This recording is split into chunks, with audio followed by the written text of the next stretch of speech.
everybody. I'm Lisa Brennan. And I'm Justin Trice. Welcome to Crime of the Arts, a true crime podcast that peeks behind the curtain to shine a light on the dark and untold truths of the creative arts. From film set mysteries to celebrity murders and art heists, these two theater nerds will usher you into the unknown. This week, I'm going to tell you a story about something that happened one night at MGM Studios.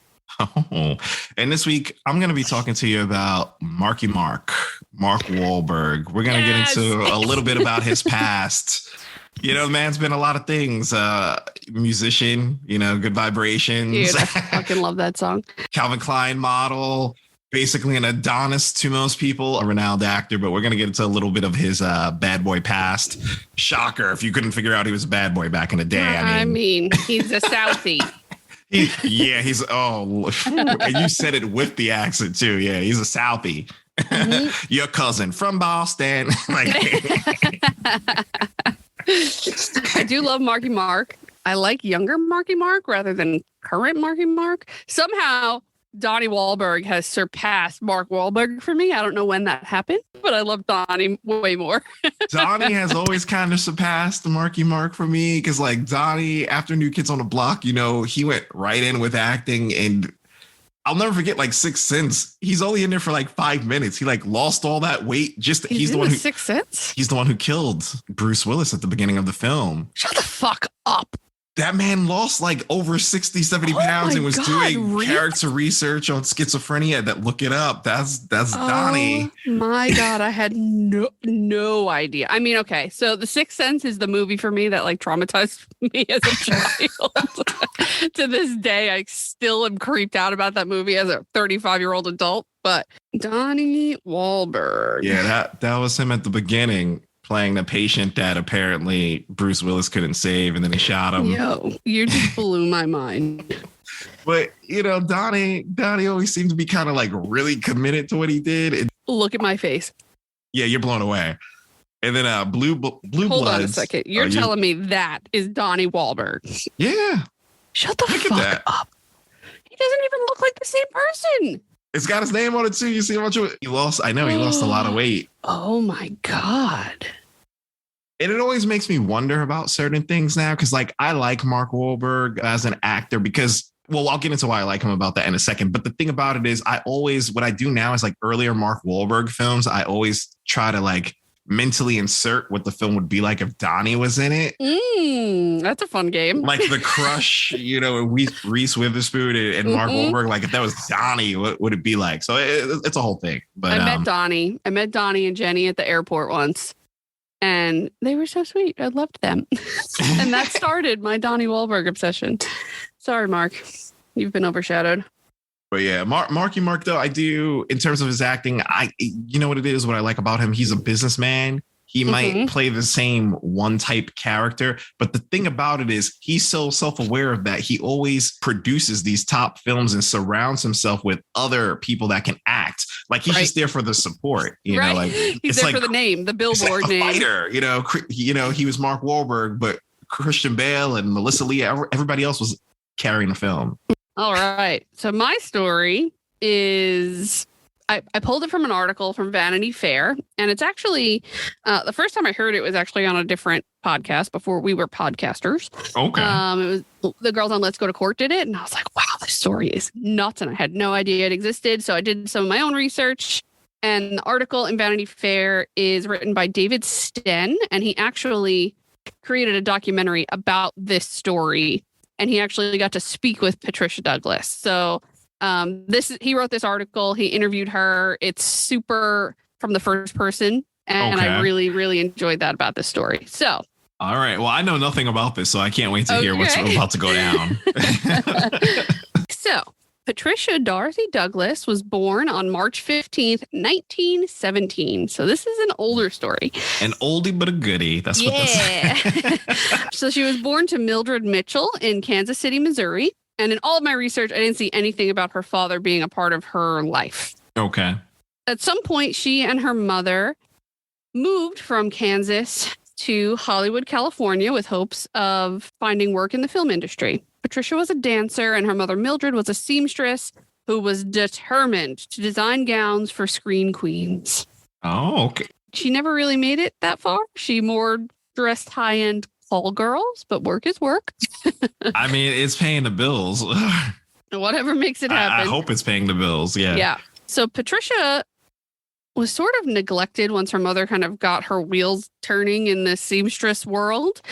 And she dropped out of school at 14. Oh, damn. Yeah, it's so young. I mean, I guess things are different back then, but 14 is very, very young to not be having an education or structure. But at 14, she didn't drink, she didn't date, and she didn't really dream of making it big and being famous. But being a natural born dancer, she sort of drifted into working in movies just for something to do. At 15, she had already appeared in 2 classics. One was called So This Is Africa, and the other one is called Gold Diggers of 1933. I am not like an old movie person, so I have no fucking clue about these. I don't know any of these, but the second title was actually called Gold Diggers in 1993 or that 1933, or is that when it was made? No. Gold Diggers of 1933. Wow. So that makes me wonder, like, is there a fucking Gold Diggers? Like, is it every year a different volume? I'm going to have to look into this. Are they going for digging for gold, or are they digging for gold? I'm doing like a pan in water, or like money. I don't know. I assumed it was, a husband. Yeah, but maybe. Gold Digger 33. Okay.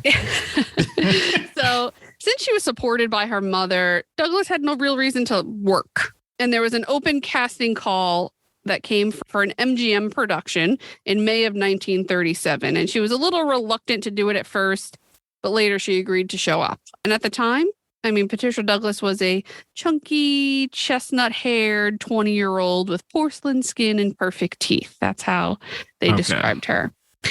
So MGM had much to celebrate that year. To battle the Depression, which had already sent rivals Fox, Paramount, and RKO into bankruptcy, MGM sales executives had devised a radical scheme to restructure film sales. So rather than charging theaters on a sliding percentage scale of box office receipts, which declined with each booking, the studio would set fees per film. And they calculated those fees based on the first run grosses in 30 key cities. That way, a success in select urban markets could command higher retails once the film went into wide release. So it's really interesting that way back then, that's how they started to try to... Exactly. They had already developed the perfect formula and how to reap that money back. So bowing to the sales force that had engineered this miracle, Louis B. Mayer, who was one of the M's in MGM, decreed that MGM's annual 5-day sales convention would, for the first time in a decade, be held in Culver City on the studio's home turf. Mayer promised salesmen a super special production, and from its start that Sunday, as 282 conventioneers arrived in Pasadena by private rail car. Fancy. Okay. Very fancy. This fly is not afraid of me. Why are you not afraid of me? Yeah, private rail car back in the 17s, that was kind of the way to go. A freewheeling and foreboding tone was set straight from the jump. From a makeshift stage at the Pasadena station, Mayer welcomed his honored guests, and he said, and I quote, "These lovely girls, and you have the finest of them, greet you, and that's to show you how we feel about you and the kind of good time that's ahead of you. Anything you want." Oh no. Anything that just sounds very anything you want. And ominous, going back to your statement about, she had porcelain skin and perfect teeth. I'm sure back then they were like, oh, her teeth. I mean, because again, dental hygiene did not exist back then. Wow. So that put her at a high level already. Right.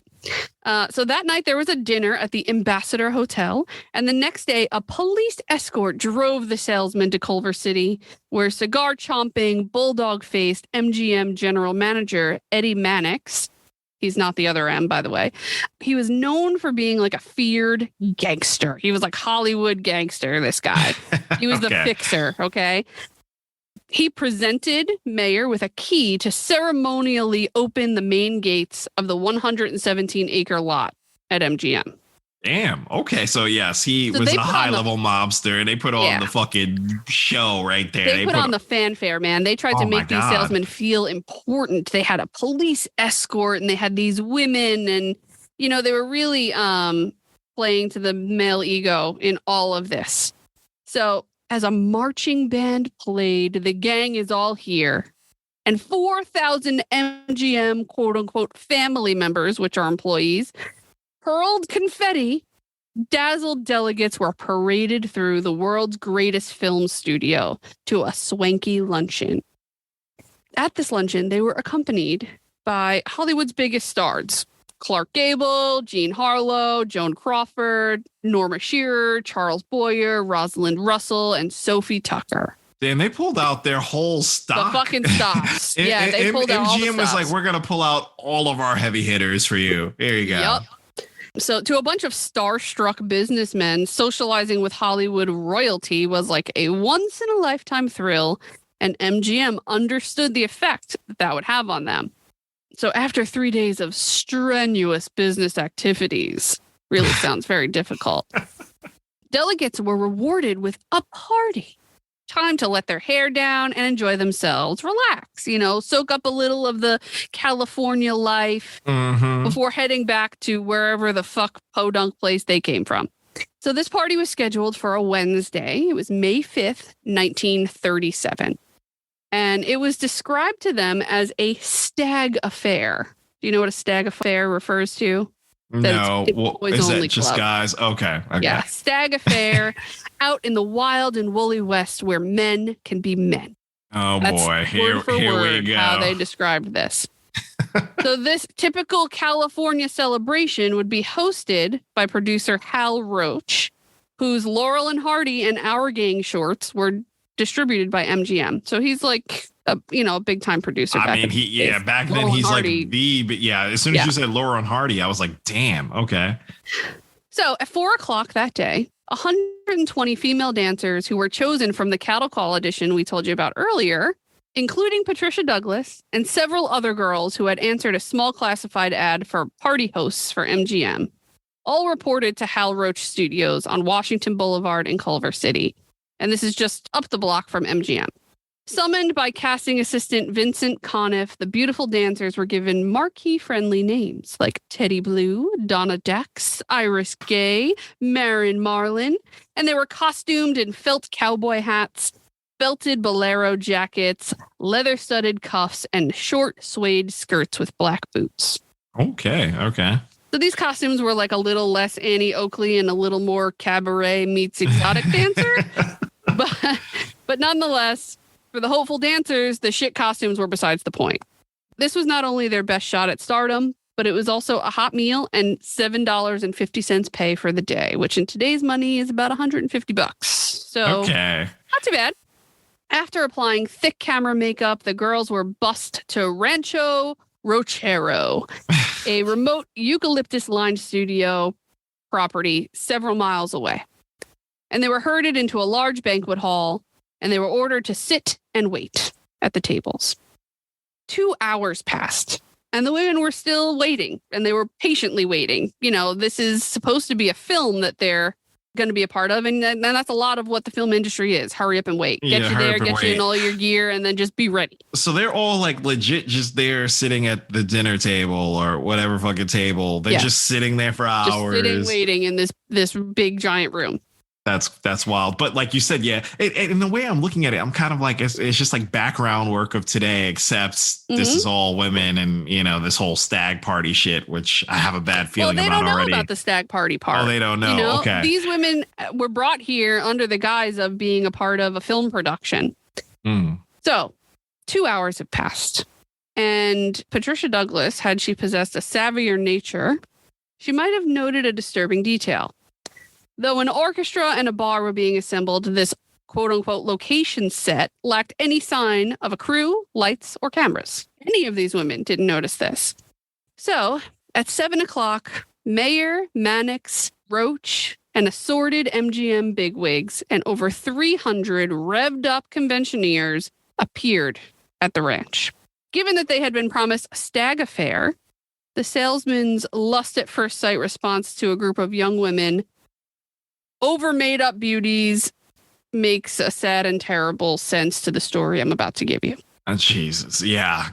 Already, as you were setting up the breadcrumbs, I'm over here like, oh no, this is already You can already see the forest from the trees and all the bullshit, right? Yeah. Delegates mistook the professional dancers for party favors and treated them accordingly. Without telephones or transportation, these young women had no means of escape. They were tricked into attendance, then trapped into service, and they were left to fend for themselves. Oh, hell no. That's fucking crazy. Like, go. And if you look at the numbers, 300 men to 120 women, that's 2-1 right there. No, that's that's fucking beyond dangerous territory. But my thing is, not a single woman noticed there was no cameras. Dude, that's that whole concept of Hollywood, right? So it's like, do you come out and say something?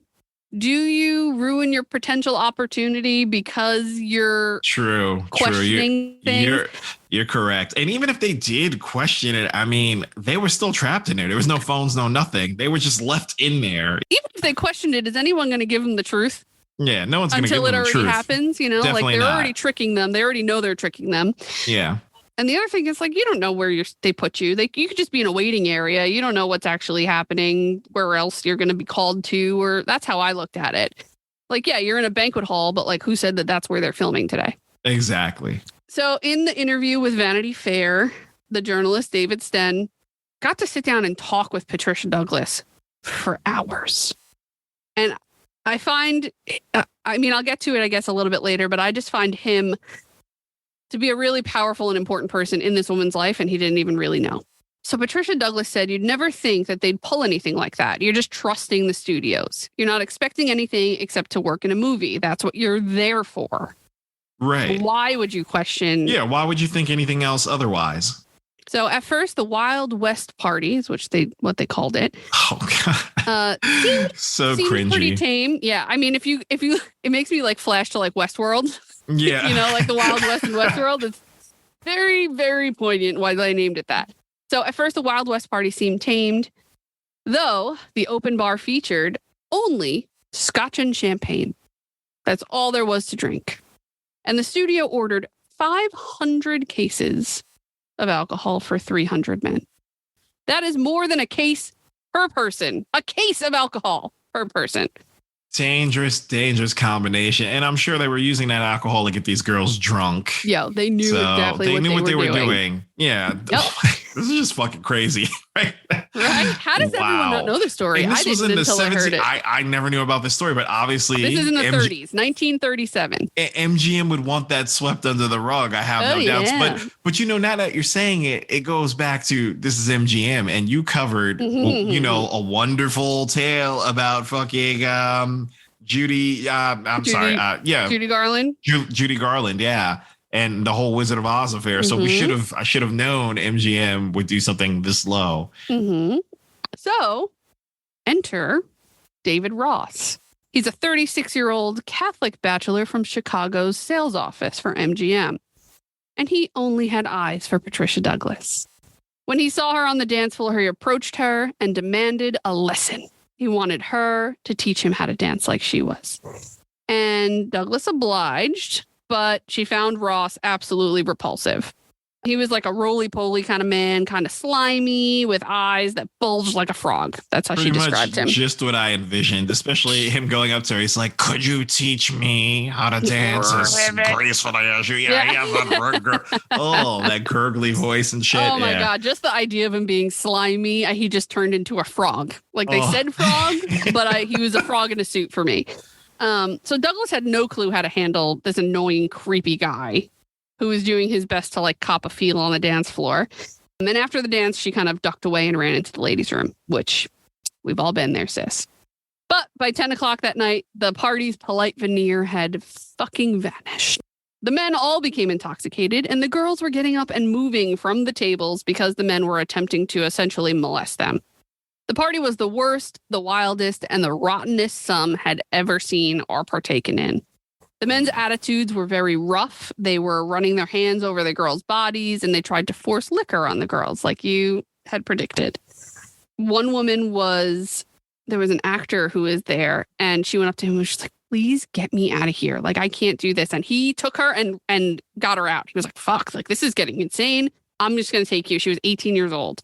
But Patricia Douglas had no such luck in getting out of there. Spurned by a nobody who he presumed was there for his pleasure, David Ross decided he was going to retaliate. He and another man held Douglas down, and one pinched her nose so that she'd have to open her mouth to be able to breathe. And then they poured an entire glassful of scotch and champagne down her throat. Ooh, essentially alcoholic waterboarding. She tried to fight them off, but they thought that was funny. They laughed. It was all some kind of fucked up game. And as soon as her tormentors released her, she fled back to that bathroom and she threw up. But still, there's only so much that you can control in what you're releasing from your body. So she was still woozy. The alcohol was still taking its effect. And she stepped outside that banquet hall to get some air. Before her lay a freshly tilled field covered with Studio Ford sedans. She took in a deep breath, and then from behind, a hand clamped over her mouth. And David Ross whispered in her ear, "Make a sound and you'll never breathe again." He then dragged her to a parked car and pinned her in the back seat. And Douglas started to black out from all the alcohol. And he slapped her with the back of his hand and he snapped, "Cooperate, I want you awake." And he sexually assaulted her in the back of that car. Wow. Yeah. And what's horrible is this is not a one-off story. This complete story is a one-off, but this environment that this young girl found herself in, it's countless times this has happened to women. Countless. Oh, absolutely. But again, it's these men and with quote unquote power and status, just forcing that on there. Well, and unwarranted arrogance, and it's all a facade, and it's prideful and it's ugly. So at about 11:30 that night, almost 7 hours after those dancers arrived at the ranch, a parking attendant named Clement Soth heard screams, and then he saw Douglas staggering towards him. And as he approached her, he saw David Ross run away. And a hysterical Douglas was taken to Culver City Community Hospital, which is just across the street from MGM, where she vomited and was given a vaginal cleansing because she told them that she was sexually assaulted. And essentially what they did is removed any evidence of that sexual assault by doing that cleansing. So when doctors did examine her, they effectively found nothing. Right. That's crazy. I'm sure, MGM had a hand at paying off those doctors to clean up that evidence. So 2 days later, she returned to the Roach Studios to pick up her pay and to confront anyone from MGM about what had happened to her. She felt like she had to say something so that didn't happen to another girl. Right. And instead of receiving sympathy and compassion, she was handed her $7.50 just like everyone else, as if her nightmare had been a bona fide movie call. Oh. Another victim might have exploited the cover-up for advancement, for hush money or a contract to be in movies, but she had no desire for either of those, and she heard nothing from MGM, and her rapist returned to Chicago scot-free. So what the fuck do you do? Well, what can you do at that point? Well, she did the only thing she knew to do. Her anger led her to make a monumental decision. She went to the LA County District Attorney's Office to file a complaint against David Ross. In an era that branded rape victims as damaged goods, Patricia Douglas's complaint was unique and historic. No women had ever dared to link a sexual assault to a Hollywood film studio, especially the almighty MGM. Even if a victim were to win her case in court, the stigma would wreck her name and her career. I mean, she'd be considered damaged goods in regular life, where men wouldn't want to marry her because she's not a virgin, That's what it was like back in those days. But Patricia Douglas was undaunted. She knew she'd be blacklisted, but she didn't give a shit. She just wanted to be vindicated and to hear someone say, "You cannot do that to a woman." Exactly. And she wanted to make sure he would never do it again to any woman. Yeah. Him and any other man. I mean, she couldn't have. We know that this story is specific to this experience at MGM, but who knows what other things occurred at this fucking disaster of a party that no one came forward about. Exactly. So if she imagined that the DA was going to be that special someone, she was going to be horribly mistaken. 6 months earlier, the current DA, Burr and Fitz, had been elected to a third term, and Fitz counted Louis B. Mayer as a very close friend. MGM had been a top contributor in his campaign, and the power MGM had at the time was just unimaginable. They owned everyone, the DA, the LAPD, they ran everything. I'm sure back then there was like only 4 studios. And like you said, because of the Depression, like 3 of them went bankrupt. Right. Oh, my gosh. This is just like a typical story of something horrible happening and there just being too much monopolized power. You know, it's a small world when you have this much money over everything else. So, nonetheless, Patricia Douglas trusted the system and she waited. Weeks passed without a word from the DA Fitz, and most women would have given up. But Douglas was quickly proving to be unlike most women. She sought advice from a mob-connected acquaintance, and he put her in touch with an attorney named William J.F. Brown. And I feel like we've talked about people who have just like a middle initial as a first name and how that pisses me off. But this motherfucker's got 2 middle initials, and I like it. He means business. That's why you like it. He's not fucking around. Oh. William J.F. Brown. So he was described as a larger-than-life character, like a Johnny Cochran of his day. Okay. And Brown wore the double-breasted suits, drove custom Packards, and indulged in controversial but effective courtroom theatrics. You know, he was the type of lawyer who always went for the underdog and took cases that no one else would touch. Okay, I respect that. Yeah. So after offering to represent Douglas pro bono, Brown fired off an ultimatum to the DA's office. Either the DA's office was going to investigate his client's complaint or she was going to go to the press. An arrogant DA Fitz dismissed the threat as a bluff, and once again, he underestimated Patricia Douglas and what she was capable of.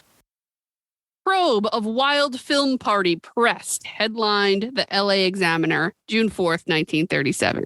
Yes. So, since rape was considered a salacious word back in the 30s, reporters had to resort to prudish euphemisms.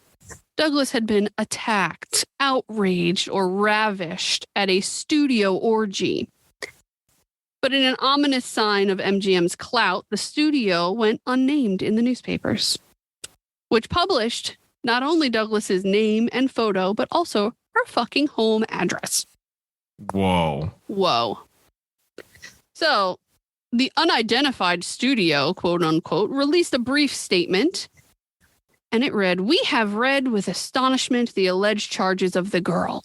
It is difficult to make any real comment as to a situation which appears so impossible and as to which we know nothing." Are they fucking serious? Impossible? Impossible, they say. You created the breeding ground for this entire experience and you fucking deem it absolutely impossible. It's infuriating. The farther I get into the story, the angrier I'm going to get. I'm just going to give you a heads up.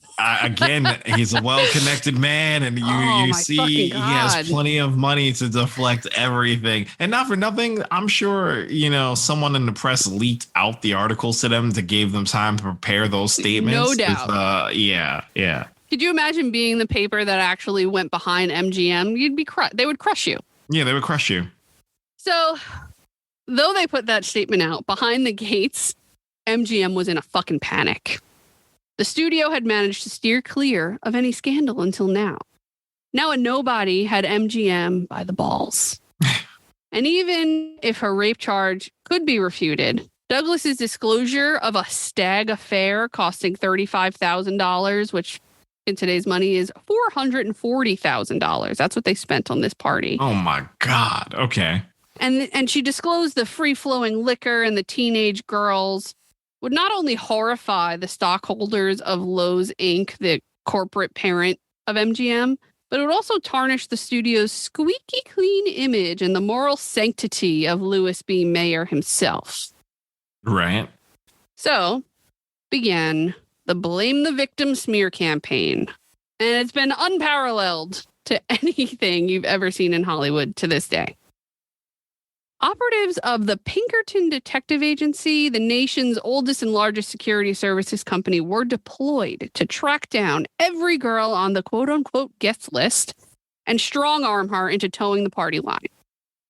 They hired legit Pinkertons. Like, whenever I think of those dudes, I think of, again, like, you know, they were like the highest level bodyguards, security agents. They would guard all of the carriages back in the day, like in the Western days, they'd guard all of the carriages containing the monies for the banks, do all these other things. And you're telling me they stick them on a bunch of 18-year-olds. Wow. That's some fucking despicable shit right there.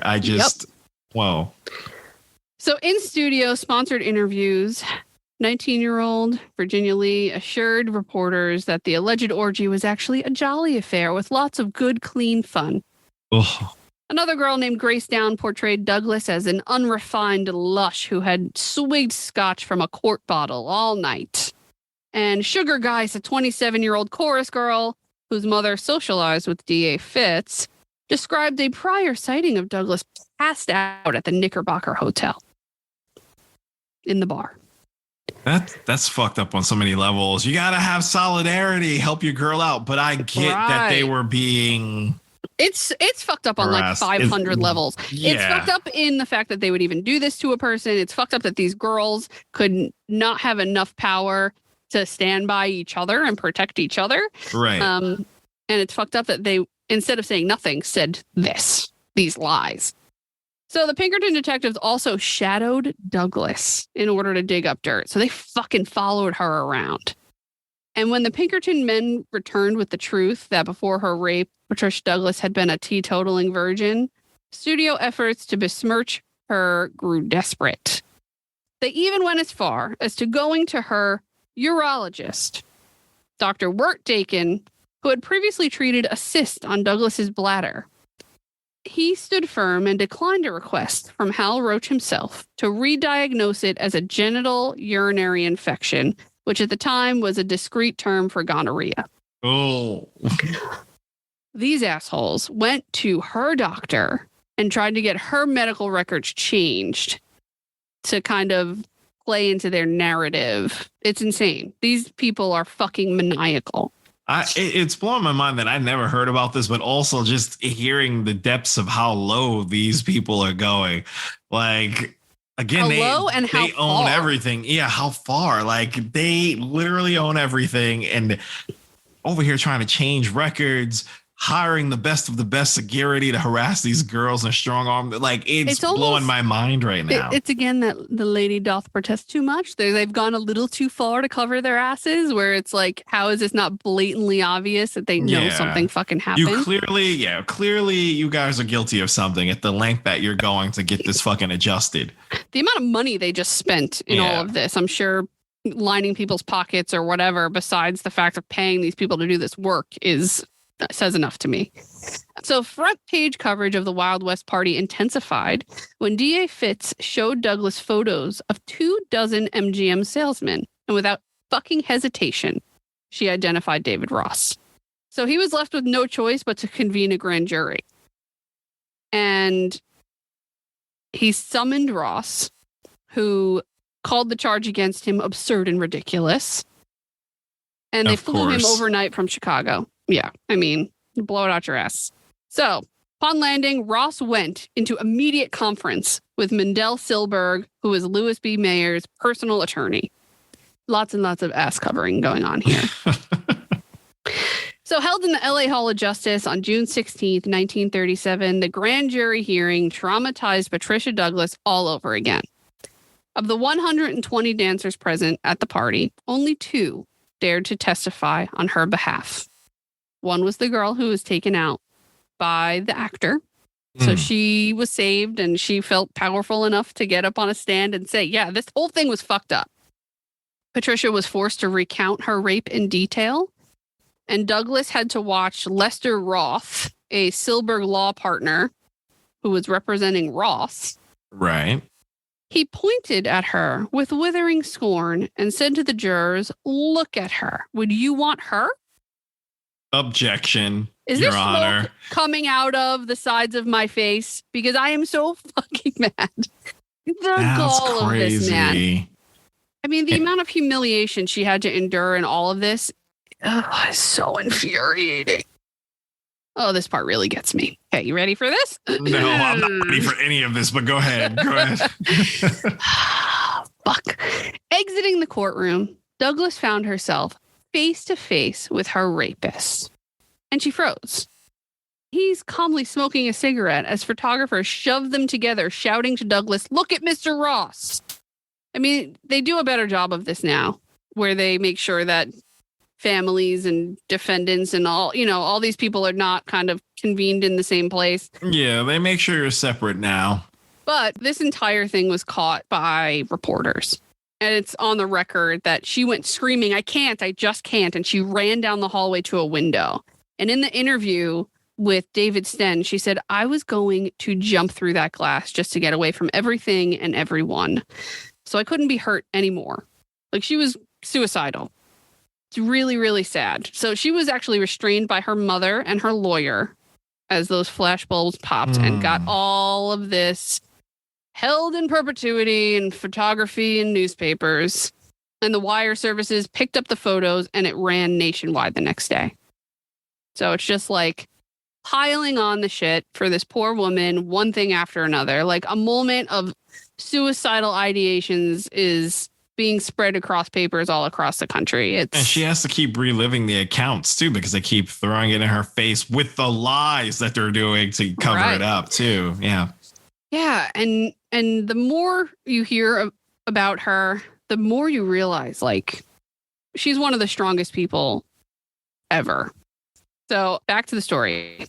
In the grand jury room, David Ross's lawyer called Clement Soth, the parking attendant who had discovered Douglas. And Soth had originally said that he's seen David Ross fleeing from the scene. Now he recanted that crucial detail. Under oath, he said, the man was much thinner. Mr. Ross's face is fat. It wasn't him.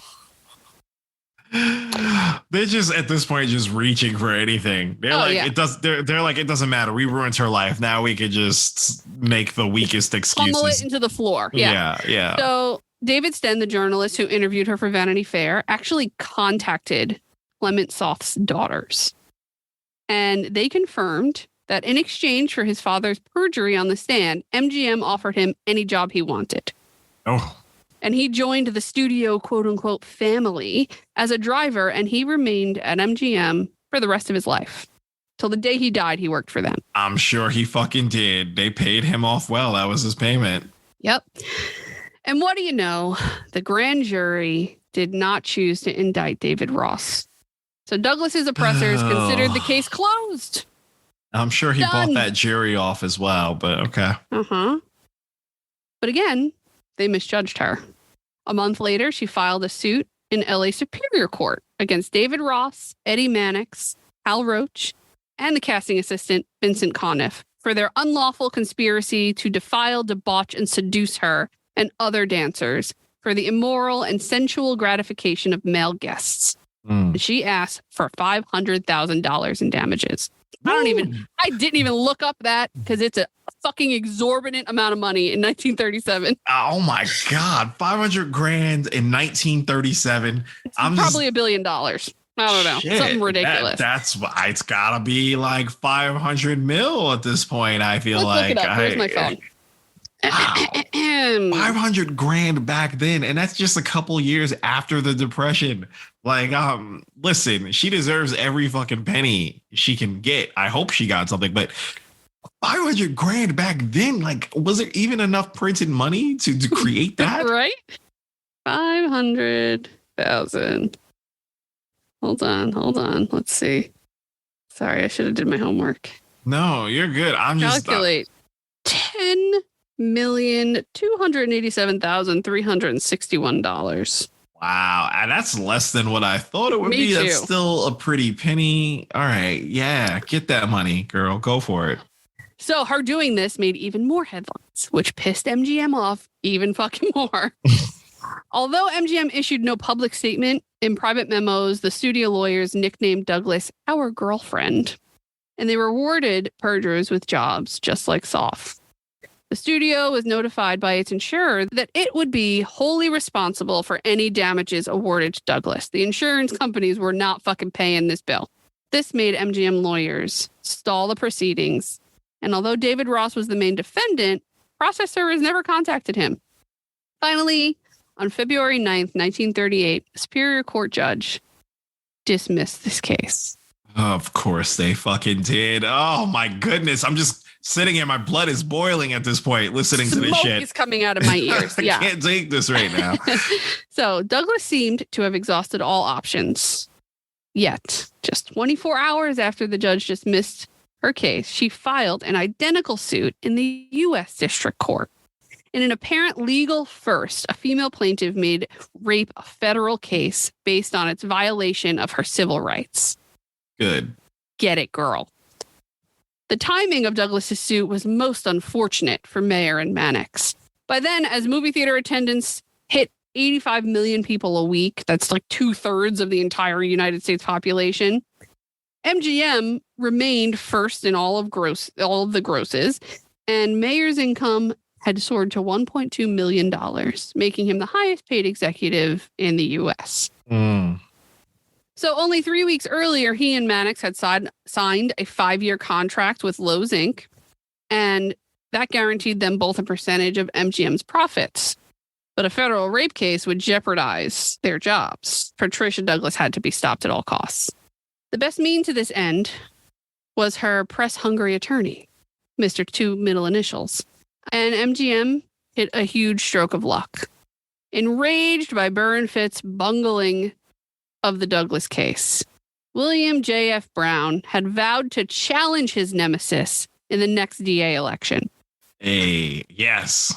And since no campaign could be won by a candidate who was in litigation with MGM, the largest employer in LA County, Brown sacrificed Douglas to his political race, failing to appear in court 3 consecutive times until a judge dismissed the case for want of prosecution. Since counselors for the defendants also skipped each of those hearings, it's thought that Brown must have illegally informed MGM of his plan. It seems that Douglas's quest had been doomed from the start. Before Eddie Mannix died in 1963, 6 years after Louis B. Mayer succumbed to leukemia, and 10 months after David Ross was ravaged by rectal cancer, fucking karma, and a decade. I don't mean to laugh, but I'm sorry. Yeah, it is fucking karma to the max. He deserved that shit. I hope, he deserved that shit. And a decade before the gunshot suicide of Burr Fitz, he was asked, whatever became of that girlie who took on MGM? And Mannix reportedly said, we had her killed. And though in hindsight this meaning was metaphorical, the insinuation remains chillingly clear. Post Patricia Douglas, no rape case on record would implicate MGM. And so, successfully did the studio expunge its Wild West party from history, that though it was national news at the time, not a single published source since then mentions the once notorious event. Wow. It's amazing what money can buy you.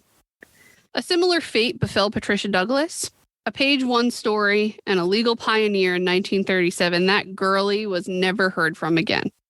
She has not spoken of her rape since the case was dismissed, and until the interview with David Stern, not even her family knew about it. That's how much she hid this. She did have a child, but no one knew. She had a child from Not the rape? That. Oh, okay. No, just making sure. No, okay. She just had a child in her life. Okay. But she claims that no one really knew her, ever. She was never in love. It ruined everything for her. It ruined her entire life. She had agreed to go public again because she realizes that it could be her last chance. And she said, when I die, the truth dies with me. And that means those bastards win. I love this woman. Her need for vindication remained as strong that day as it was back then. And she had fled Hollywood to settle later in Las Vegas, where she sits in her home on Social Security with a bull terrier named Magdalene. And she now goes by Patsy because she won't even answer to the name Patricia anymore. Oh. And as the saying goes, the lion raped, but Patricia Douglas was the mouse that roared. Her heroic cry was once cruelly silenced, but 66 years later, the last word was hers. David Sten went on to tell the story of Douglas's assault, and it was documented in a film, and that film's called Girl 27. I guess that must have been the number she was out of the 120. Oh, my goodness. Okay. I'm going to have to look that up. He is the same journalist who wrote this article and interviewed her for Vanity Fair. I have links in the show notes about the article and the film. I also put up there's a website called Find a Grave. I don't know if you're familiar with it. No, I'm not familiar with it. Okay, so I've worked in cemeteries for the last 10 years. So Find a Grave, you can pretty much find anyone's grave if they're listed on there. And it'll have like a history of the people, and it'll show you their headstone and where they're buried, and kind of you can go on there and pay homage to someone. So she has a Find a Grave page, and there's people you can like place a flower, and there's so many people who did that, but not as many as you would think. So if anybody hears this and wants to go on and do that, I think there's only like 170 something flowers placed there, which is insane.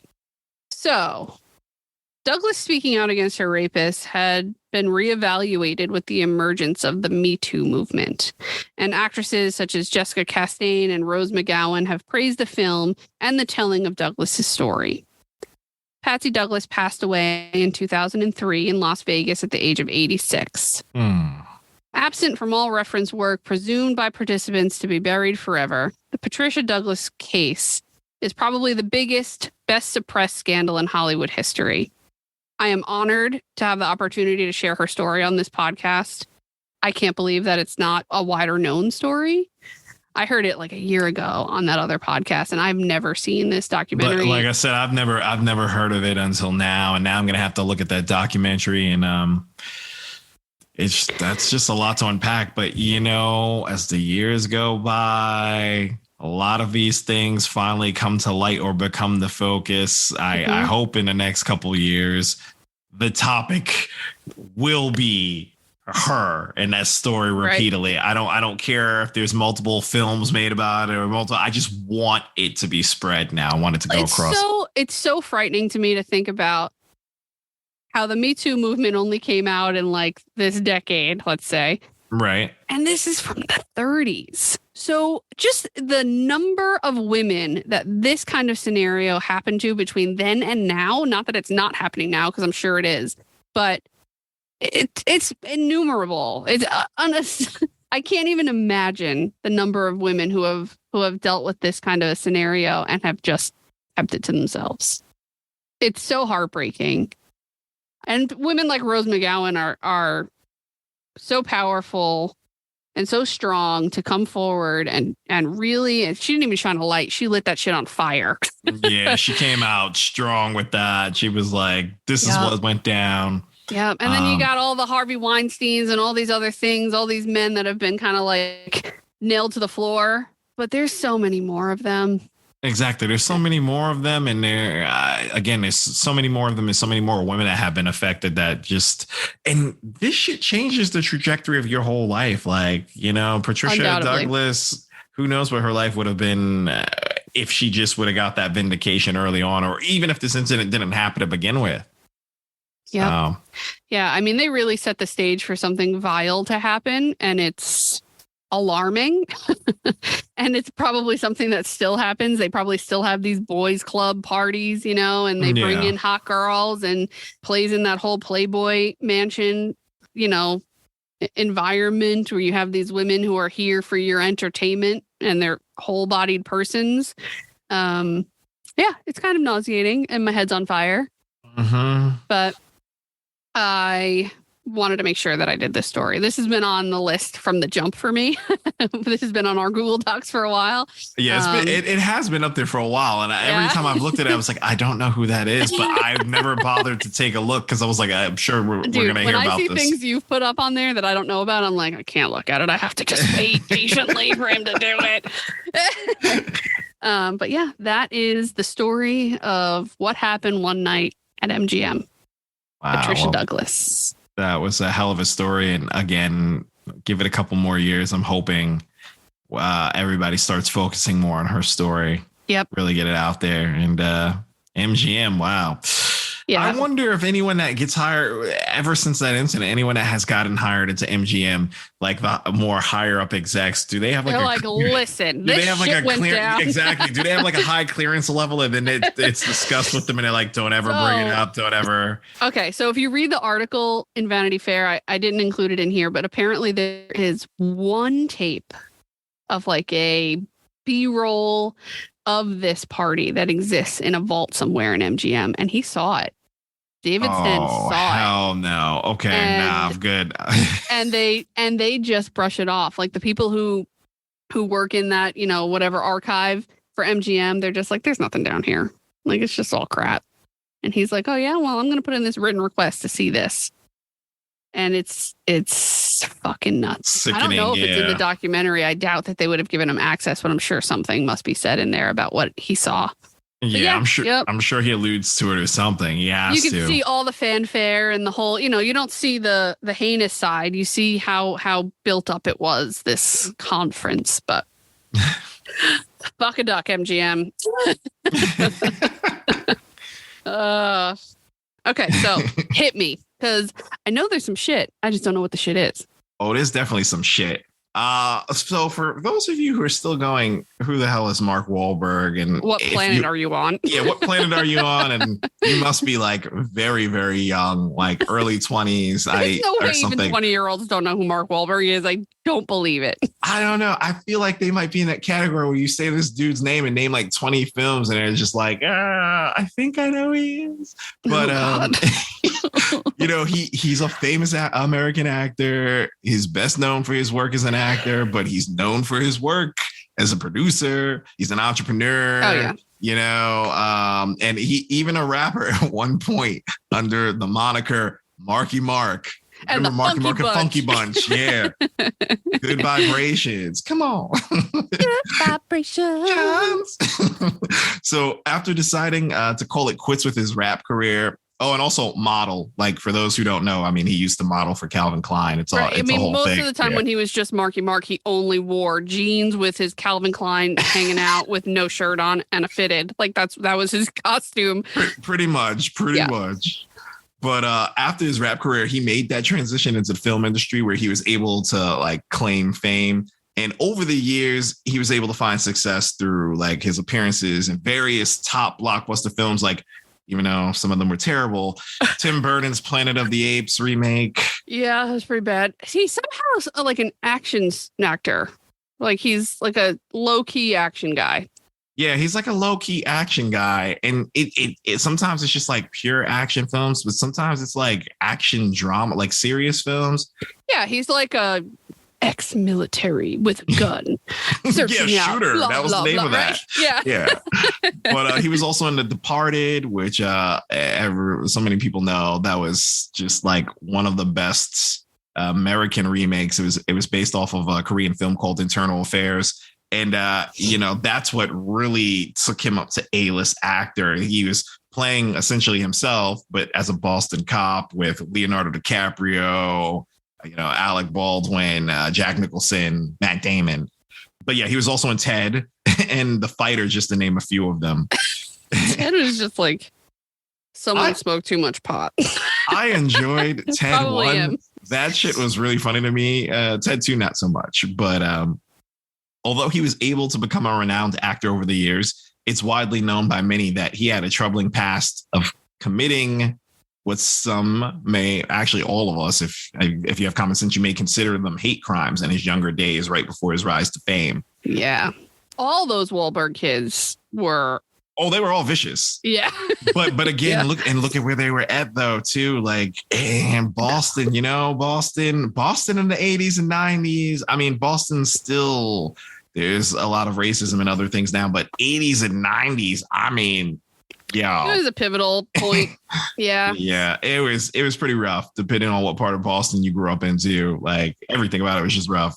It's like New York City. It's like Brooklyn, like I equate it to like when my dad was growing up in the 60s and 70s, in Brooklyn, it was like very similar environment.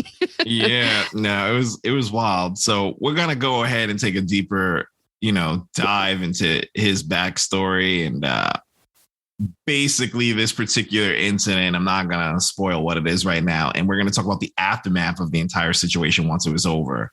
So, let's get into that. Quick facts, Mark Wahlberg was born in Dorchester, a neighborhood in Boston, Massachusetts on June 5th. I'm sorry. Whoa. Forgive me. On June 5th, 1971, as the youngest of 9 children, his father, Donald Edmund Wahlberg Sr. Oof, hearing that, and everything I hear in my head is like a Boston accent with all of this. One of the podcasts that I listen to, it's called Obsessed with Disappeared. Mm-hmm. And they had an episode early on that took place in Dorchester. And they've created, so these are a bunch of actors who are doing true crime podcasts. So they have all the dialects like perfect. And her name is Sharon Bagabones. This character who comes in and she's the toll taker in the car with the donkeys. And it just reminds me so much of that. You just like can't avoid it. All I keep hearing in my head, because I watch 90 Day Fiance, and me too. Oh my God. So the most recent season, Patrick's brother that lives with John from Boston. He's ridiculous. He's a caricature of a person from Boston. 100%. Like my man's just drinking Samuel Adams all day, and he's clearly drunk all day. Yeah. But the way that he talks, there's something slightly lovable about him. They had a tragic past or whatever, but he's always just what's amazing to me is you have 2 brothers. And only one of them sounds like that. The other one is like completely, up to the nines individual. And then his brother is like, making steak in the morning. What's wrong with beers? He's like, you lived here in America one day talking about my drinking? Nah, I don't think so. I don't think so. Not okay. Not okay. But Mark Wahlberg's dad was a U.S. Army veteran from the Korean War who worked as a delivery driver. Well, and he had 9 children. Yes. I used to watch the Wahlbergs, the show. Oh yeah, I used to see that, the old reality show. It was like 5 of those motherfuckers in there. And it followed them all individually. And Mark was like the most boring out of all of the brothers on the show. But they had the brother who was the chef who started the Wahlburgers and whatever. Yeah. But their mom was on it, and she was incredible. She's like this tiny little lady from Boston, and she loved all her boys because they're all boys, right? All 9 of them. Yeah, they're all boys. There's no Holy sisters. Fuck. Yeah. That's so many boys. Oh my God, our house must have been torn apart. But yeah, that little woman had 9 kids, and they're all boys, and her life must have been insane. No wonder they ran rampant. Oh no. Just terrible. And his mother, Alma Elaine, was a nurse aide and bank clerk when Mark was younger. So they ended up getting divorced back in 82, which resulted in him and his siblings having to split time between their 2 parents during their childhood. He ended up dropping out of high school at the age of 14 and getting into some reckless activities along with some of his other siblings around the neighborhood. Doing hood rat stuff with his friends. Exactly. He just dropped out of high school. He's like, fuck this. And then 14 was young. Yeah. And he just running rampant in the streets of Boston. Not good. So from a young age, Mark already faced an array of legal troubles because of some of the activities he had committed with his peers. So in the summer of 1986, damn, I was just born in the summer of 86, folks. I was also just not born at all yet. So Wahlberg and a few of his friends, they chased after 3 black children and pelted them with rocks while yelling racial slurs at them before an ambulance driver stepped in to intervene. The very next day, he and his friends followed another group of young black people, black 4th graders around who were taking a field trip on the beach together. One of which was part of the group from the previous day and proceeded to do the same thing they did the day before to the group while inviting others, like other white guys with them to join in and pelting black children with rocks on the beach. Yeah. Fuck? And this isn't even my story, folks. This is actually not even my fucking story yet. Like, I'm just giving you some background here. So the background is he's had some racist issues from being a young child. Yeah, a young child in Boston back in the day. He had some stuff there.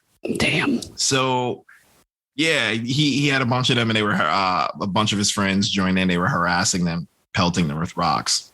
The following year, in '87, Wahlberg was faced with a civil action lawsuit for his actions in violating the civil rights of those children, but was able to settle the case the following month, which was basically a precursor for what was about to happen a couple years later. So, how old was he in '87? '87, he was 15.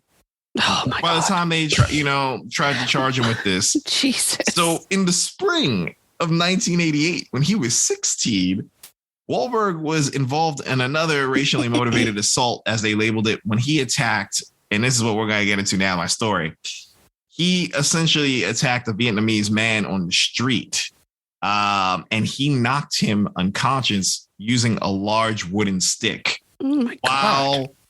While, shouting racist slurs at him. That same day, he also ended up attacking another Vietnamese man he encountered. It was an Army veteran named Johnny Trin. But what happened here is, and again, it's not like, he's talking to people and he's getting into altercations with them. Mark Wahlberg is legit walking around just like with a stick looking for people to hit, right? Yeah, and he's just fucking with people. He's like fucking with people unprovoked. And after that incident, like I said, he then attacked another Vietnamese man who was an Army veteran named Johnny Trin. He punched him in the eye. And from what people say, like the way he did it, he kind of walked up to him, was shouting whatever. And this guy was trying to understand what was happening in the moment. And the way the story goes, Mark Wahlberg sucker punched this dude who happened to be an Army veteran. So yeah, he punched him in the eye, calling him racial slurs before like the police got a hold of him. He later explains to the authorities that he was high on PCP during the entire ordeal, which is why he was acting so erratically that day.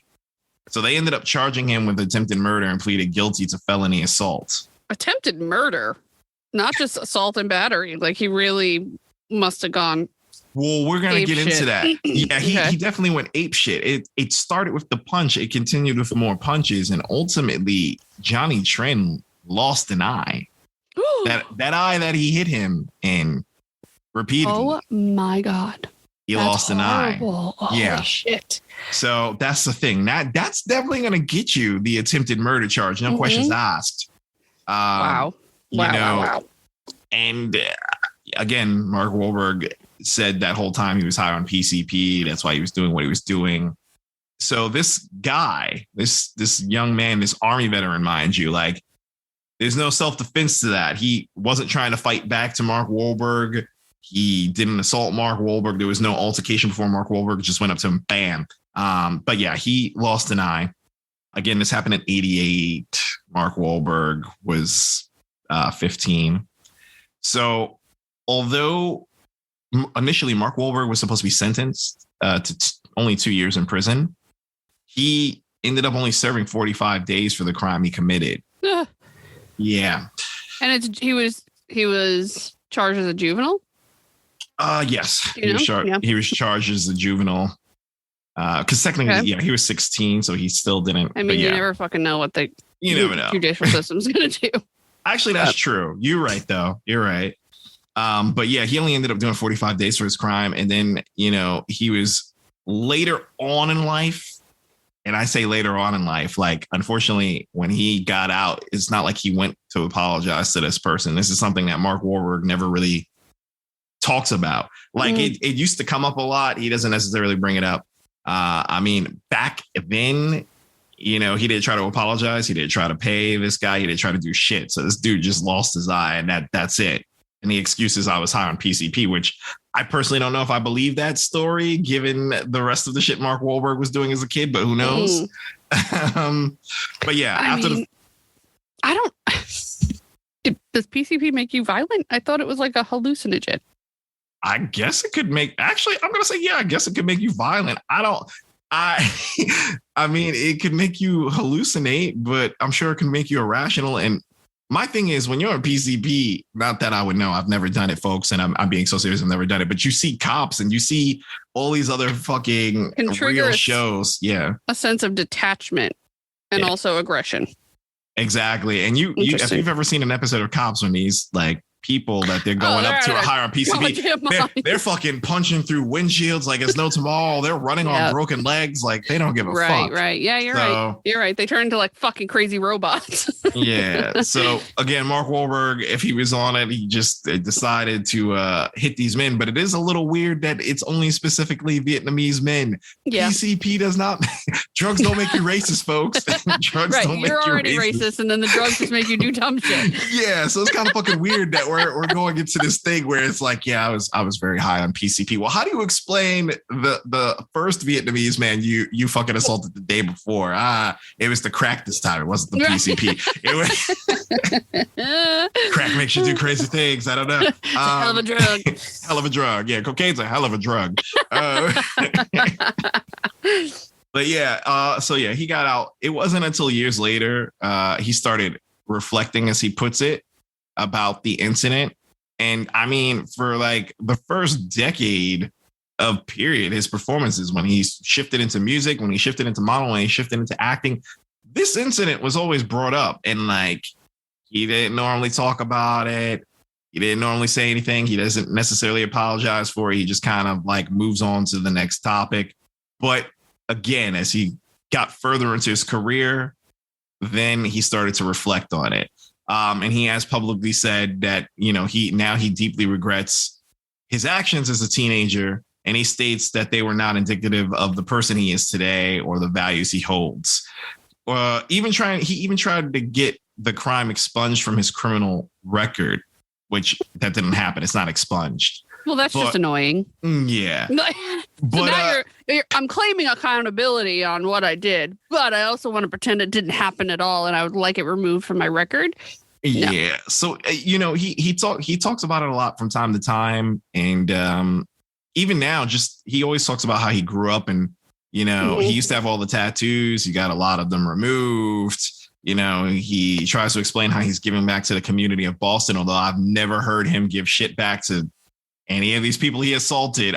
Just throw that out there now. I like Mark Wahlberg as an actor, but this incident here has always kind of rubbed me the wrong way. Yeah.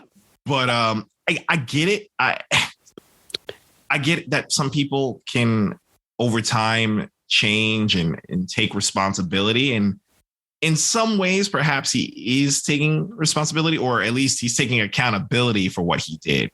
I still don't know personally if it's enough, but I get it. And again, for him, because Mark Wahlberg had a life-changing moment. You know, most people don't know this, but he's talked about it several times in interviews.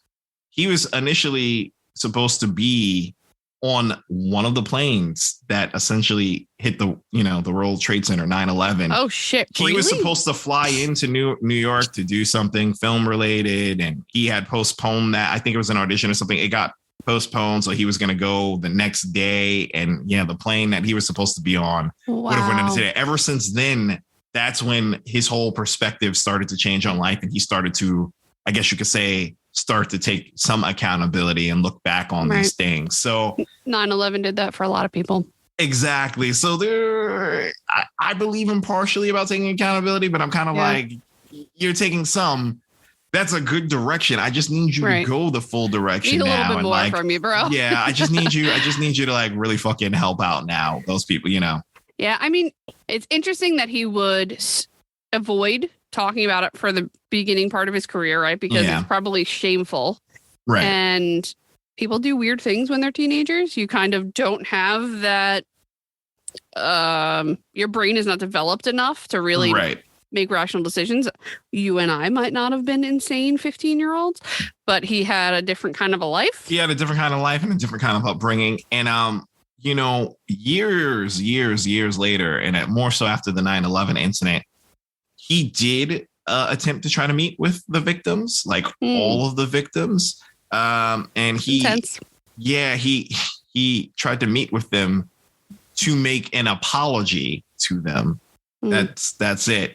And he did meet some of the victims. Like he met one of the Black fourth graders he attacked, Kristen Atwood.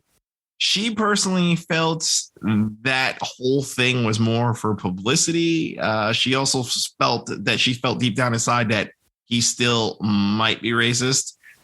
Johnny Tran wasn't there at the time, but Mark Wahlberg tried to reach out to him a few more times. They did actually meet. Okay. Mark Wahlberg apologized. Did he fucking cry? Because he should have. No tears. And Johnny Trin actually forgave him for his actions back then and felt like he deserved a second chance for his mistake. But the other Vietnamese gentleman did not meet with Mark Wahlberg. And again, this is all just an apology. He's not giving money for restitution. I mean, you took this man's fucking eye and he was a veteran. Like, that's fucking wild. I mean, essentially, he changed the course of that man's entire life. He's now disabled because of you. Exactly. You probably, can you drive? If you don't have one eye, I don't. Your depth perception is probably off.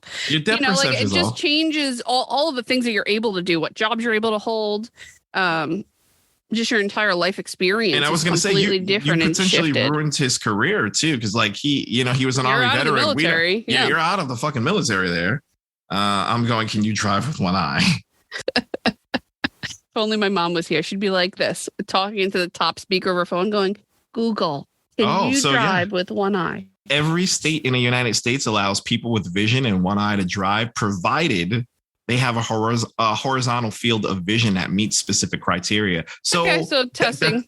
Possibly, for all we know, he couldn't necessarily drive. It's just like, it's life altering. He completely changed the course of that man's life. Exactly. Would be nice if you gave him a little financial help since you're sitting on a couple $1 million. Agreed.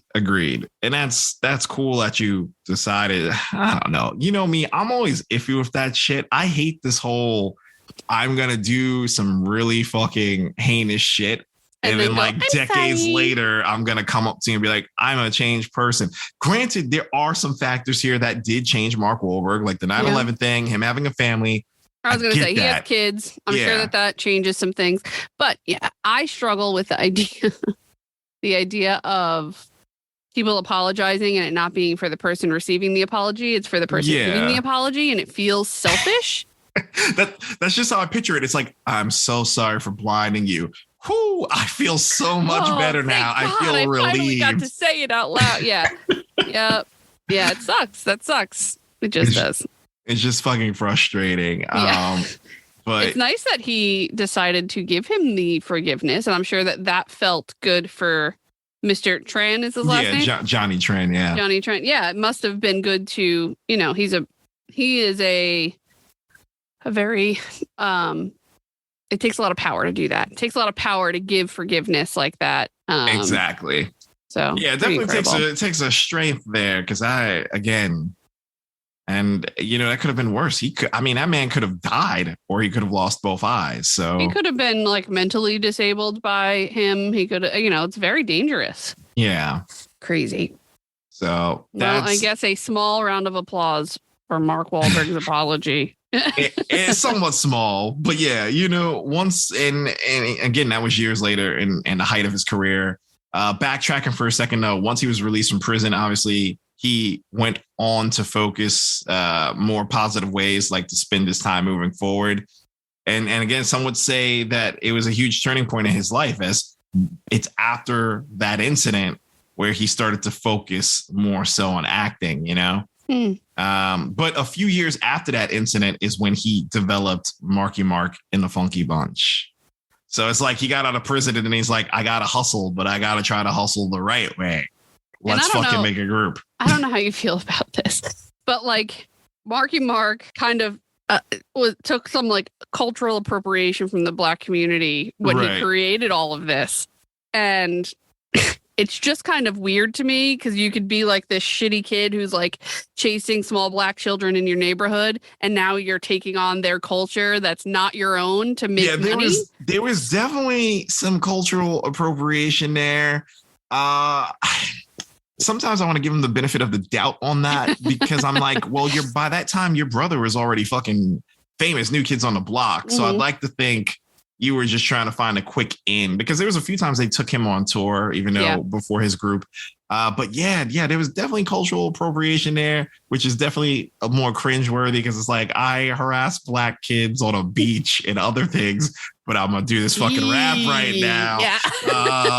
And it don't matter. The way he dressed, the way he, it just, Donnie Wahlberg and the New Kids on the Block were just doing their thing. They were doing their thing, but Mark Wahlberg. They had that boy band look, but he went on his own to do this whole. But you know what's fucked up? I think he knew what he was doing, and I think honestly, I truly feel like this motherfucker was like, I can get away with this because I'm a good-looking, fit dude. You're gonna be looking at this, but you're not gonna be looking at the appropriation. Instead of my appropriation.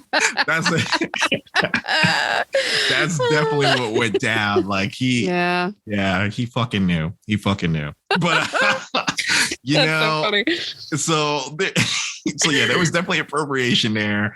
But yeah, they released that hit "Good Vibration" on his album "Music for the People." His brother was actually one of the title a little weird. That title, the more we say this, I'm just like, oh damn. And folks, just for the record, like, again, Mark Wahlberg, I do like him as an actor because he has a very specific purpose, which you might not like him very much after we pick all of this episode apart. Yeah, after we take this episode apart, you guys might not like him as much. And I mean, I don't even like him as much. It's a tough thing. I forgive him for his past transgressions to an extent, but it's always in the back of my mind. But can't forget, man. Yeah, but I'm here for Mark Wahlberg films again, where Mark Wahlberg just places himself as the background character while we have other people do the shit. Like, I'm here for that. Right. So, yeah, I can't stand it when people put themselves in movies and they also direct themselves. I find that to be totally fucking ridiculous. Like, that's the opposite point of having a director, is to direct yourself. I mean, some people can pull it off, but it's very few and far between. It's few and far between. Some people can pull it off, not necessarily him. He doesn't direct himself. He will fund the money, fight Hollywood to produce the film, and he'll be in it, and he'll cast big names around him so it gets made. And I think that's the better way to go. Yeah, that's the better way. This might be a controversial, not that this is like a controversial topic, but a controversial point of view. Like, Lin-Manuel Miranda putting himself in Hamilton as the lead character annoys the fuck out of me.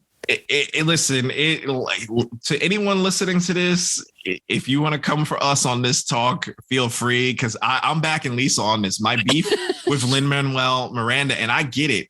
He has always been a very talented dude. I went to see In the Heights back in the day when it first came out. Obviously, I supported Hamilton to an extent. All these things. My beef with Lin-Manuel Miranda, and I understand, like, from his point of view, back then, there wasn't that much diversity within Broadway, so you got to make your own work. And I get it. You put yourself in it. I get that. You kind of did it balanced wise for the Broadway musical In the Heights, because you weren't necessarily the lead. But when you made the film version, you decided to take that small part and like really fucking expand it, which bothered me. But Hamilton, the Ice Cream Man or whatever? Yeah. Who is he in the Broadway of In the Heights? Well, he was in Savia originally. He was, the one trying to leave originally. Then he swapped roles. But yeah, I don't appreciate. First of all, if you've all seen the taping of Hamilton on Disney Plus, you will watch a bunch of incredibly talented actors run fucking circles around it, and he has to be able to admit that. Yeah, he has to be able to admit that, because again, I get it. You made the musical, you put yourself in it. I just don't like that. It's tough because, yes, you're doing everything at once and you're a talented individual, but you've now entered the ring with several other people that are truly more talented. And that was always my beef with Hamilton. Greg, Leslie Odom Jr. I mean, and that was the whole cast is just like Renee Elsby, but exactly all of them were doing their fucking thing on a higher level, and it was very noticeable. Like, Lin-Manuel he can't sing, he can't necessarily rap, and by the end of the original cast run of Hamilton, you could tell he was kind of just going through the motions, which isn't fair to anyone. But yeah, Mark Wahlberg, he doesn't direct himself, he just produces, he funds it, and he gets everybody around there and he does his thing. But I just, Marky Mark and the Funky Bunch, that happened. clearly, even the title of that album, as Lisa pointed out, there's a lot of problems with this whole fucking thing. Definitely problematic. And I mean, if you have never listened to the song or watched the music video, now you need to, because I mean, it's already, just watch it. I'm gonna have to. But I can see him jumping around in his jeans, but I can't get the whole image. Yeah. And like I said, his brother Donnie was, actually one of the founding members of New Kids on the Block, who had Mark join the collective group briefly when he was 13 and even helped produce their hits single years later. His earlier success in music led him to get more screen time in 1992 when he was chosen to be featured in the infamous series of Calvin Klein underwear ads due to his physique shown in the Good Vibrations music video. So the following year in 93, he was able to make his acting debut in a television film called The Substitute, where he was able to land a prominent role in his first acting gig. After that debut, he decided to drop the Marky Mark moniker. He's like, all right, I'm getting my big boy shoes on now. And he focused solely on his acting career while simultaneously moving away from his career in music. Personally, I feel like he also made that switch because, we're at that age now, at least back then in the 90s, where the appropriation can only go so far, and you've got stiff competition in rap genre, like real actual competition. There's no way Mark would have sustained. There's no fucking way Mark would have sustained that career. Not at all. Okay. I mean, yeah, if he's as calculated as you say, he really knew. He was like, I got to get in and get the fuck out. Yeah, he's like, they got this guy over here, Tupac something. We got Big Smalls. I gotta get the fuck out of here. People think one of my songs is like made by Madonna. I gotta get out of here.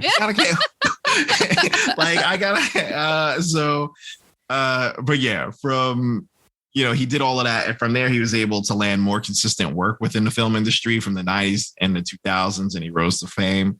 So going into the new millennium, Wahlberg was able to start landing all of these roles as the lead actor in different motion pictures such as Planet of the Apes. I will say this, he was not my problem with the Planet of the Apes remake. The remake itself was my problem. Like, he actually did decent. It was like one of the most non-Mark Wahlberg films because, guys, for all of you that watch Mark Wahlberg films, like the actual films where it's Mark Wahlberg starring, it's just Mark Wahlberg being Mark Wahlberg. And it's really fucking hard to watch sometimes, folks. Wasn't he in the one with, maybe I'm thinking of Ben Affleck, which is like he's like a Chicago, isn't he Chicago Southie or something? Matt Damon, and they like rob a baseball stadium.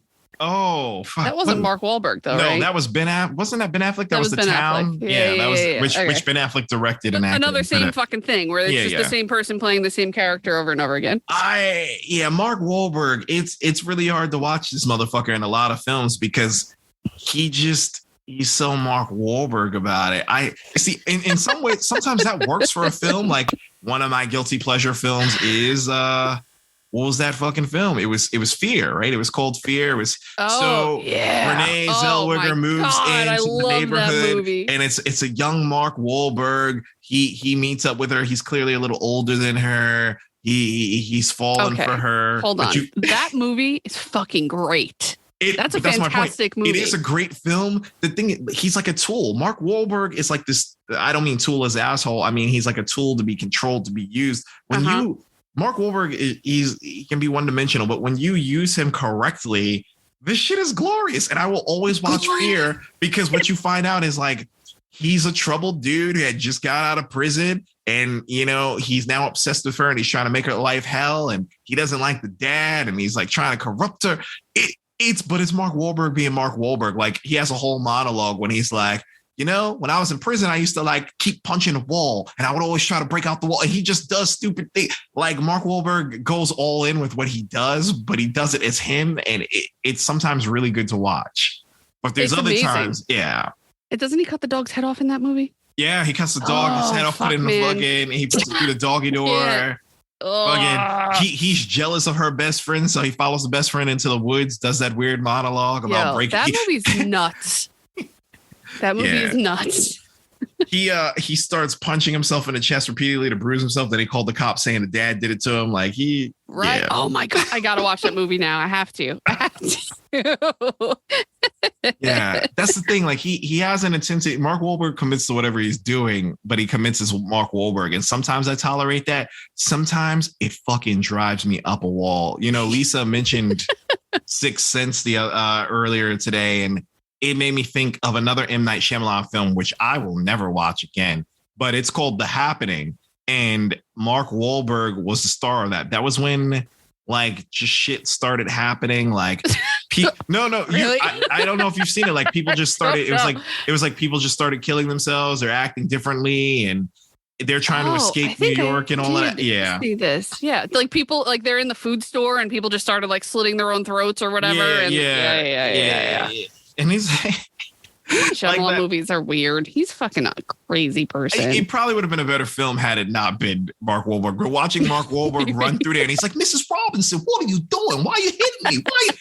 You know, that Family Guy got it right. Like Mark Wahlberg's always he does like the same 4 fucking things in most films. Yes. He's like, "Who are you? What are you doing? How's your mother?" Like the SNL sketch. Like, how's your mother doing? How's your mother? Yeah. But there's a lot of things that he did back then where I was like, this is just fucking absurd. But then later on, he started doing more films and like I Like Shooter. Then, like I said, he started gravitating. Shooter's very good. He's a hustler. I will give Mark Wahlberg that. He is a natural born hustler. And then he just had that light bulb where he's like, you know what? Like, I'm me and I'm going to stay me. But at least I can be me around people that can do other things that people will watch. So that's when he starts like producing all these things. He's a great producer. Most people don't know like half of HBO shows that you watch, he fucking produces. Yep. Yeah. His name is on a lot of stuff. And you know what? At the end of the day, I think we all love him just for what he does, like for being who he is. Exactly. There's no other one who really does it like him. Correct. You know? So yeah, that's the thing. He just does a lot of that. But he went on to do, like I said, Planet of the Apes, Ted, and he went on to do The Fighter, which that's one of my favorite fucking movies. The Fighter is the perfect example of that. He fought Hollywood to have it produced. He spent most of his own money. He got Christian Bale in the fucking film. Right. Mark Wahlberg's labeled as the lead. Christian Bale, Amy. I can't think of names right now. The redhead. Yes. Amy Adams and Melissa Leo. They're all like listed as supporting, but really, like I said, it's just a great movie. It's a great movie. And again, Mark Wahlberg, he positioned himself. He let everyone else do what they had to do. And it was great. There's one line in that movie that Christian Bale has. Was it? I think it was Mark Wahlberg had the line about Christian Bale being a silverback gorilla. And I will never forget it. Just think about him saying, fucking silverback gorilla. Yeah, because if you guys haven't seen this film and figured it out, it's set in like the 80s of Boston, and it's about boxing. One brother is a failed boxer that's now addicted to drugs, and it's a whole thing. You watch for yourself, but it's good stuff. Good movie. But it's because of like The Fighter, and again, there's a part in all these films. He went on to get nominated for numerous awards, such as Academy Awards, Golden Globes, things like that. He has yet to win any during his career, but in 2010, he was honored in Hollywood when they gave him his own star on the Hollywood Walk of Fame, which I feel is fair. Outside of deserving. It's definitely deserving. Outside of acting, he was also able to find success as a producer for various shows, like we talked about. I mean, that man produced Entourage, Boardwalk Empire, Ballers, In Treatment. There's several fucking shows that he produces. Like, he's always making money. Entourage is like his life, just like Hollywoodified into a TV show where he just like brought all his friends. Isn't that the true story behind the concept? That's literally what it is. That's literally what it is. I was watching, I think it was a Showtime. Entourage is a fantastic show too.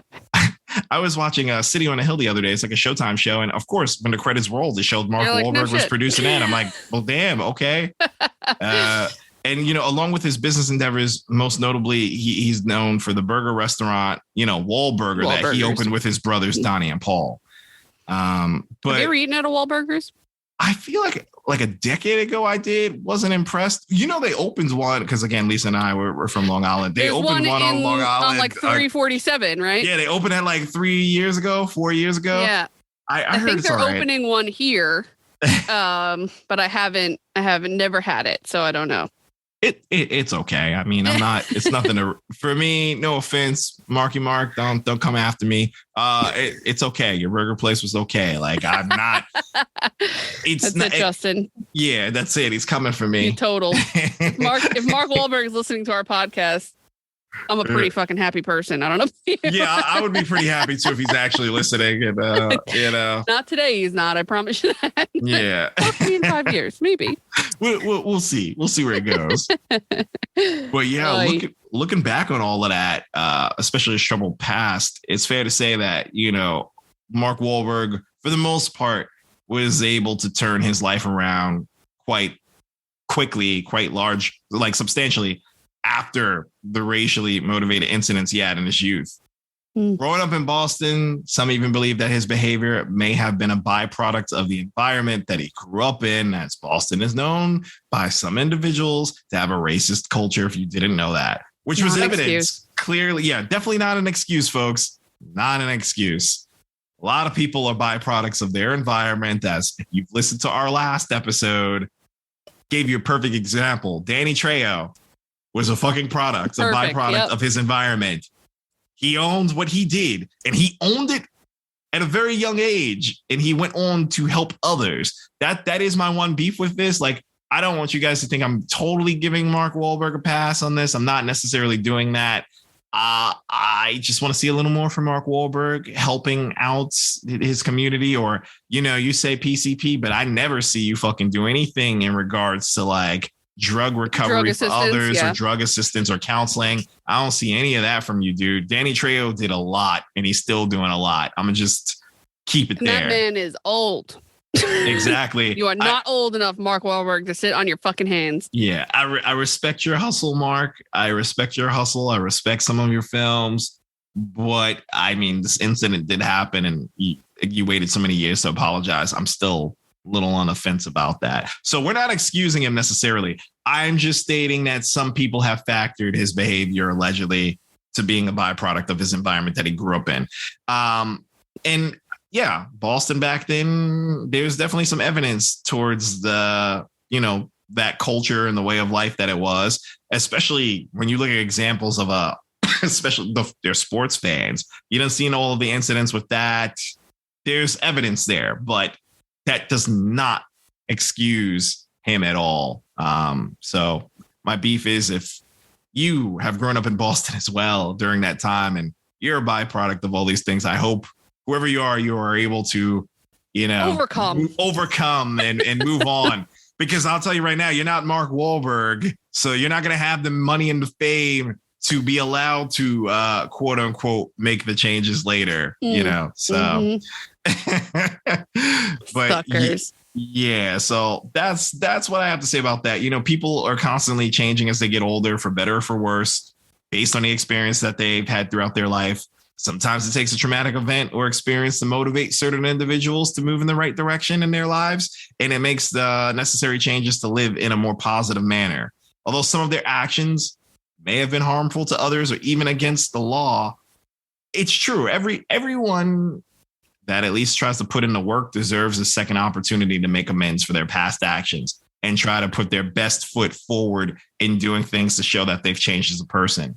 Even celebrities, as long as they genuinely seem to have changed their ways and made made like a concerted effort to reach out to these individuals and blah, blah, all that stuff. But, that's all I got for now.